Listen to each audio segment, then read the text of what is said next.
আসসালামু আলাইকুম। প্রিয় দর্শক, অন্য মঞ্চের আলোচনায় আপনাদের সকলকে আমন্ত্রণ জানাচ্ছি।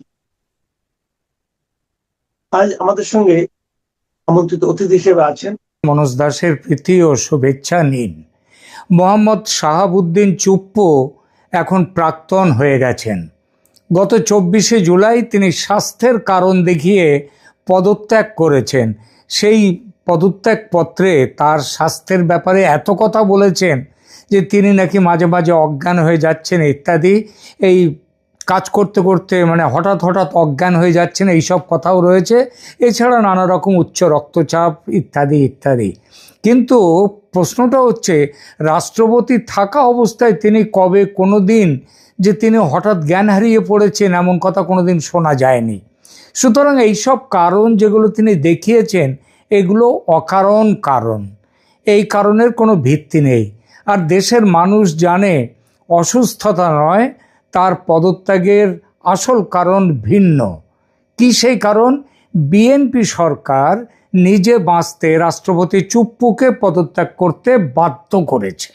কেন তারেক রহমানের নেতৃত্বাধীন সরকারের নিজে বাঁচার প্রশ্নটা উঠল এই জন্যেই সরকারের নিজস্ব গোয়েন্দা সংস্থা খবর দিয়েছে শেখ হাসিনা দেশে ফিরলে, তিনি নিজেই বলেছেন এই ডিসেম্বরের মধ্যে ফিরবেন, তবে তার আগেও ফিরতে পারেন। ডিসেম্বর হচ্ছে একদম লেটেস্ট, সব থেকে পরে হচ্ছে ডিসেম্বর। তো শেখ হাসিনা দেশে ফিরলে রাষ্ট্রপতি চুপ্পু তার সঙ্গে যোগসাজশ করে দেশে সাংবিধানিক সংকট তৈরি করার ষড়যন্ত্রে নাকি লিপ্ত আছেন। এই খবর কে দিচ্ছে প্রধানমন্ত্রীকে, বিএনপি সরকারকে, সরকারের নিজস্ব গোয়েন্দা বাহিনী। প্রধানমন্ত্রিত্ব থেকে পদত্যাগ না করে শেখ হাসিনা ভারতে নির্বাসিত হতে বাধ্য হয়েছিলেন। আর তার সুপারিশ ছাড়াই, প্রধানমন্ত্রীর সুপারিশ ছাড়াই সংসদ ভেঙে দেওয়া হয়েছিল বাংলাদেশে। এবং তারপরে সুপ্রিম কোর্টের সংবিধান বেঞ্চের যে অভিমতের ভিত্তিতে অন্তর্বর্তী সরকার গঠিত হয়েছিল, পরে জানা গেল সেই সুপারিশ, সুপ্রিম কোর্টের অভিমত, সেটা জাল। এবং সেটা যে জাল সেইটা নিয়ে মামলাও হয়েছিল ওখানকার হাইকোর্টে, ঢাকায়। যদিও ঢাকা হাইকোর্ট সেই মামলা তারা সেটা খারিজ করে দিয়েছে, কিন্তু প্রশ্ন উঠে গেছে। এবং শাহাবুদ্দিন চুপ্পু শেখ হাসিনা ফেরার পর এই বিষয়গুলো নিয়ে তিনি একটা সাংবিধানিক সংকট তৈরি করতে পারেন, এই খবর, এই ভয় পাচ্ছে সেখানকার বিএনপি সরকার। বর্তমান সরকারের তীব্র আশঙ্কা তৈরি হয়েছে রাষ্ট্রপতি ও প্রাক্তন প্রধানমন্ত্রীর মধ্যে টেলিফোন যোগাযোগের খবর ফাঁস হওয়ার ফলে। এটা শাহাবুদ্দিন চুপ্পু সম্প্রতি বিদেশে গিয়েছিলেন চিকিৎসার কারণে, এবং সেখানেই এই খবরটা ফাঁস হয়েছে। সরকারিভাবে শেখ হাসিনা ও শাহাবুদ্দিন চুপ্পুর টেলিফোন সংলাপ নিশ্চিত করা হয়নি বটে, সরকার থেকে এটা স্পষ্ট করে বলা হয়নি বটে, তবে বিএনপি নেতৃত্ব এই খবরটি বিশ্বাস করে এবং তারা জানে। ফলে ঝামেলার গোড়া কেটে দিতে সরকার চুপ্পু সাহেবকে পদ থেকে হটিয়ে দেওয়ার সিদ্ধান্ত নিয়েছে এবং প্রাক্তন রাষ্ট্রপতিকে বাধ্য করেছে পদত্যাগের সঙ্গে সঙ্গে বঙ্গভবন ছেড়ে চলে যেতে।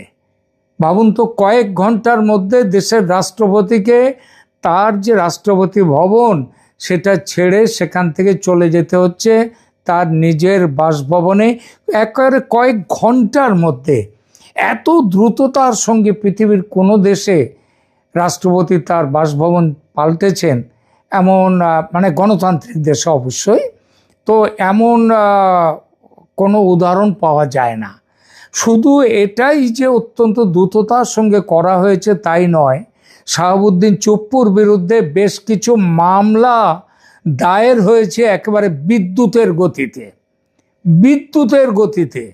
প্রাক্তন রাষ্ট্রপতি তার পদত্যাগের কয়েক ঘন্টার মধ্যেই ফ্যাসিস্ট শেখ হাসিনার দোষর আখ্যা দিয়ে তার বিরুদ্ধে নজিরবিহীন সব অভিযোগের ফাইল খুলতে শুরু করেছে বিএনপি সরকার।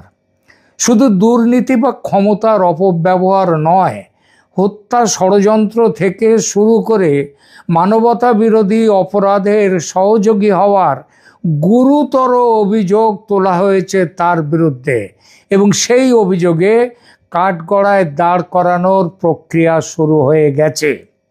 সেই শুরু হওয়াটা হয়েছে কোথায়? ইন্টারন্যাশনাল ক্রাইম ট্রাইব্যুনাল, যে ট্রাইব্যুনাল বিচারের নামে অবিচার করে শেখ হাসিনা এবং তার স্বরাষ্ট্রমন্ত্রীকে মৃত্যুদণ্ডের সাজা দিয়েছে। সেখানেই শাহাবুদ্দিন চুপ্পুকেও, তার বিরুদ্ধেও মামলা করা হচ্ছে, এবং সেই মামলার বিষয়বস্তু, অপরাধগুলোও কিন্তু অনেকটাই এক। আমরা আসছি সেখানে, সেই প্রসঙ্গে আসছি। ট্রাইব্যুনালের আইনে সর্বোচ্চ সাজা তার কি হতে পারে? ফাঁসি, নাকি আমৃত্যু কারাদণ্ড, নাকি দুটোই? আজকের ভিডিওতে আমরা সেটাই পিন পয়েন্ট করে দেখব। চ্যানেল সাবস্ক্রাইব করে না থাকলে এখনই সাবস্ক্রাইব করে নিন। চলুন মূল বিশ্লেষণে যাওয়া যাক। 2023 সালে যখন শাহাবুদ্দিন চুপ্পুকে রাষ্ট্রপতি হিসেবে বসানো হয়েছিল, তখন থেকেই দেশ জুড়ে প্রশ্ন উঠেছিল কি যোগ্যতায় এই পদ পেলেন তিনি।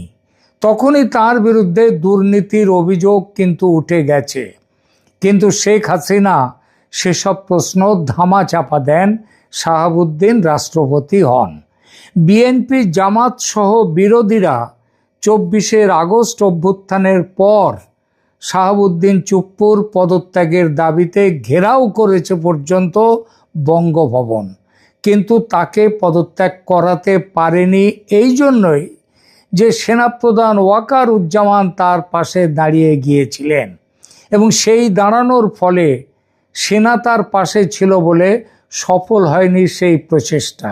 আপনাদের হয়তো মনে থাকতে পারে, মোহাম্মদ ইউনূস পর্যন্ত শাহাবুদ্দিনকে একদম সহ্য করতে পারতেন না, তাকে একেবারে আটকে রেখে দিয়েছিলেন বঙ্গভবনের ভেতরে।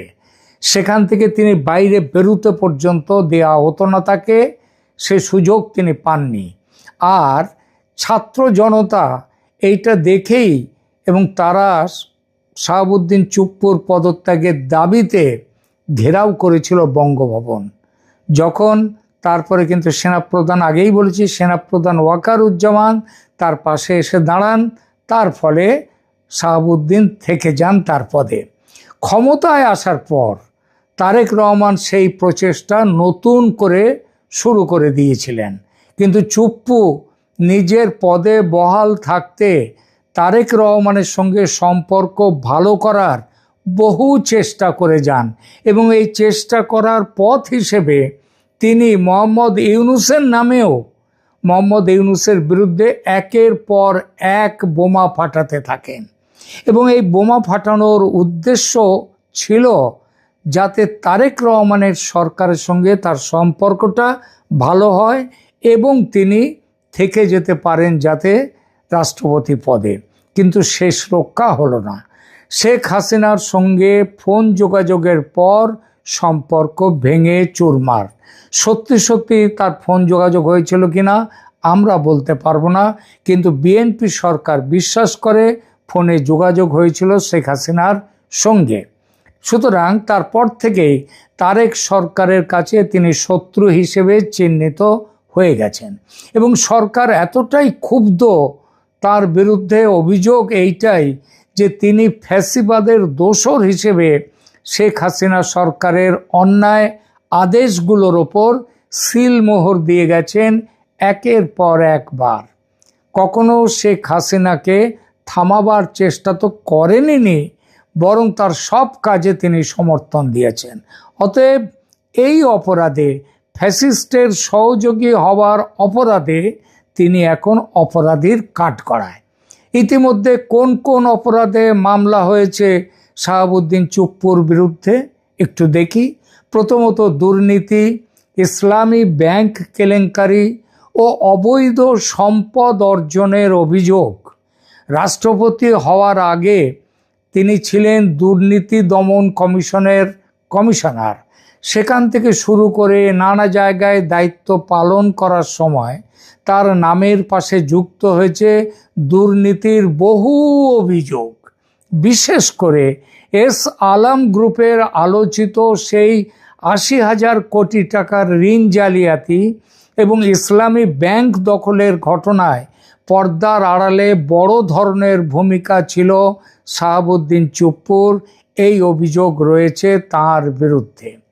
সাংবিধানিক সুরক্ষার কারণ যেহেতু তিনি দেশের প্রেসিডেন্ট পদে থাকাকালীন তার বিরুদ্ধে কোনো মামলা করা যায় না, সেই জন্য তার বিরুদ্ধে তখন কেউ আঙুল তুলতে পারেনি, তাকে অভিযুক্তের কাঠগড়ায় দাঁড়াতে পারেনি। কিন্তু এখন চলে যাওয়ার পর, রাষ্ট্রপতি পদ থেকে চলে যাওয়ার পরে কি অবস্থা?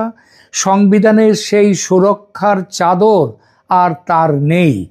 আইনমন্ত্রী বাংলাদেশের মোহাম্মদ আসাদুজ্জামান সাফ জানিয়ে দিয়েছেন, কারো প্রতি অবিচার করা হবে না ঠিকই, অর্থাৎ শাহাবুদ্দিনের বিচারের তার সুবিচার পাওয়ার সুযোগ তাকে দেওয়া হবে ঠিকই, তবে সুনির্দিষ্ট অভিযোগ যা আছে তার বিরুদ্ধে তার চুলচেরা বিশ্লেষণ চলছে এবং এই বিশ্লেষণও কিন্তু বেশি দিন নেবে না।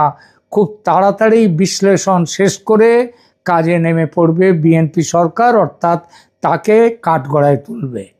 অতীতে কিভাবে ক্ষমতার অপব্যবহার করে নিজের ও সহযোগীদের আখের গুছিয়েছেন তিনি, দুদক এবং সংশ্লিষ্ট তদন্ত সংস্থাগুলো এখন সেই ফাইলগুলো একে একে টেবিলের ওপরে সাজাচ্ছে। এর সঙ্গে যুক্ত হয়েছে আন্তর্জাতিক অপরাধ ট্রাইব্যুনালে তার বিরুদ্ধে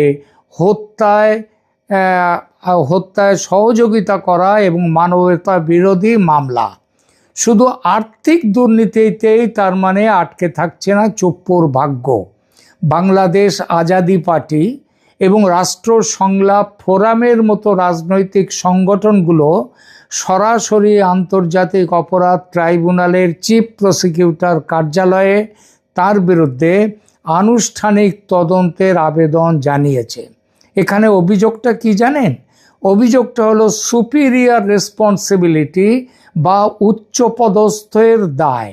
রাষ্ট্রপ্রধান হিসেবে দেশের ৩ বাহিনীর প্রধান এবং সর্বোচ্চ অভিভাবক হিসেবে তিনি জুলাইয়ের গণহত্যাকাণ্ড রোধে কোনো ব্যবস্থা তো নেননি, সম্পূর্ণ নিষ্ক্রিয় ছিলেন।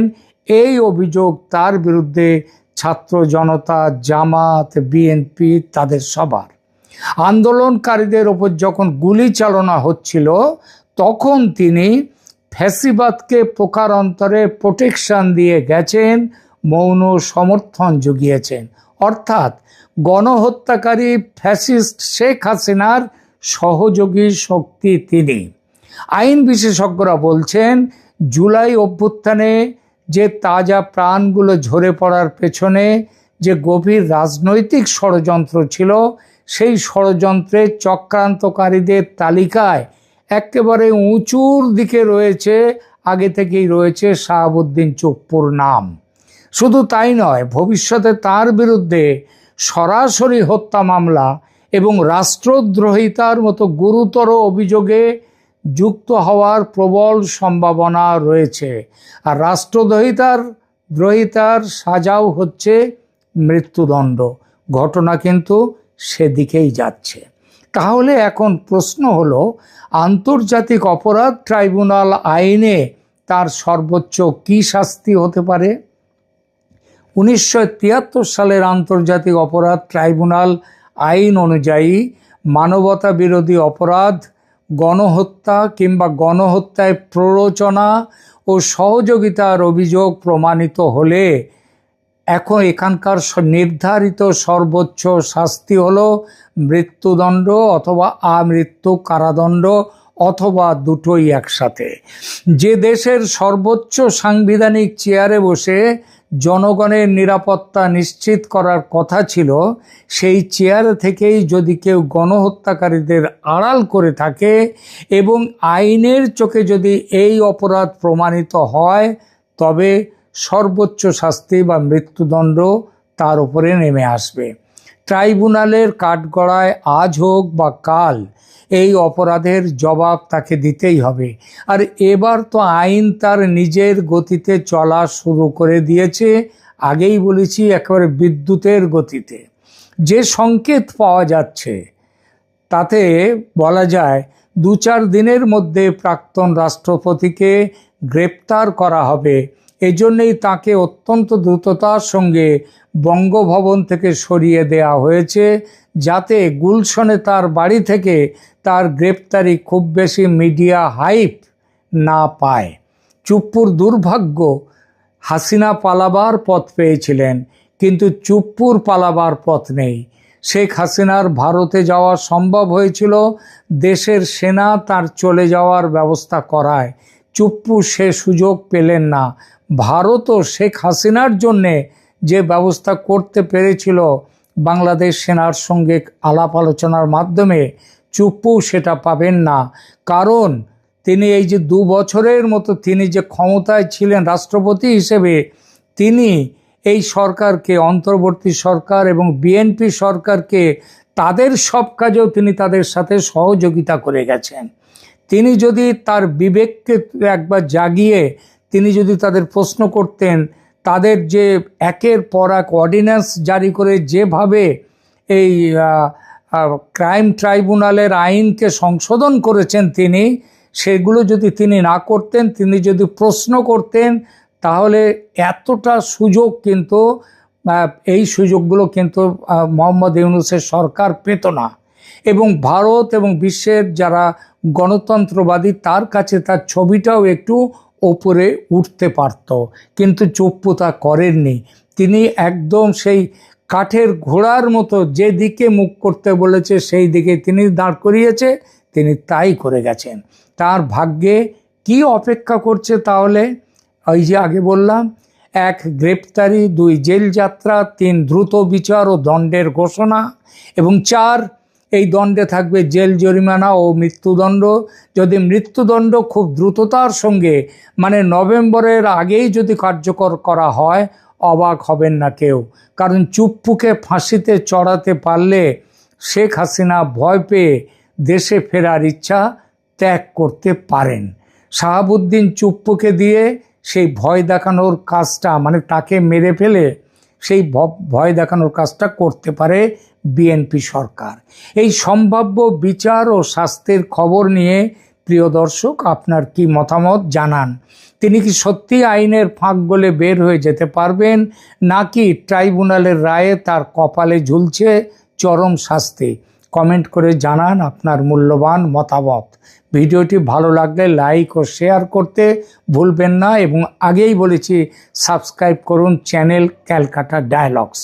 দেখা হচ্ছে পরের ভিডিওতে। ততক্ষণ ভালো থাকুন, সঙ্গে থাকুন। ধন্যবাদ।